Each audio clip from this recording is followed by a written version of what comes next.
Казвам се Вяра Енева, директор съм на Центъра за знания и съм родена в Русе. Всеки един ден в ЕКОНТ, независимо дали си мениджър, куриер, администратор или всякаква различна позиция в системата, е доста динамичен и интересен.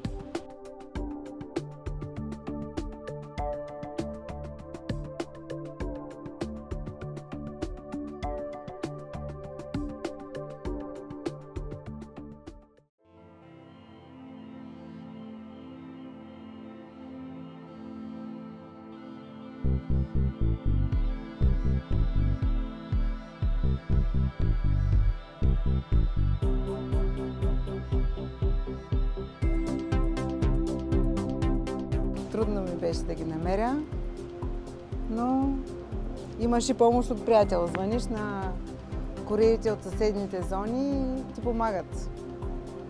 Не само адреса, то като стигнеш до адреса, другото, което е, че трябва да намериш самата врата на фирмата. Не, изморена, силно казвам. По-скоро някакси различно се чувствам.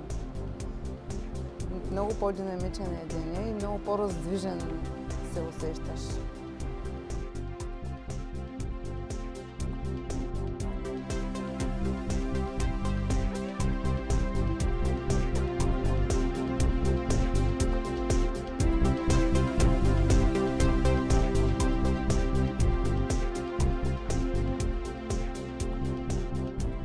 Доволна съм от себе си.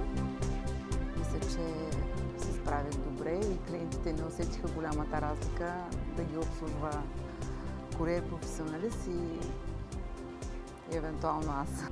Това, което трябва да притежаваш, не е кой знае какво, добра ориентация и желание.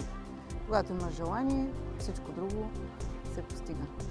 Научих, че не съм толкова добър професионалист като куриера, но факта, че се опитах да бъда като него, вече ме направи по-добра. Точно това правихме в момента топ менеджерите, наблюдавахме.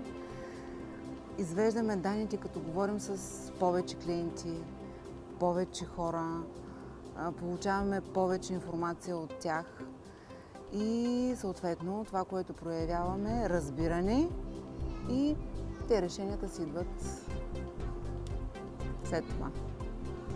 Тоест идват от само себе си. По този начин на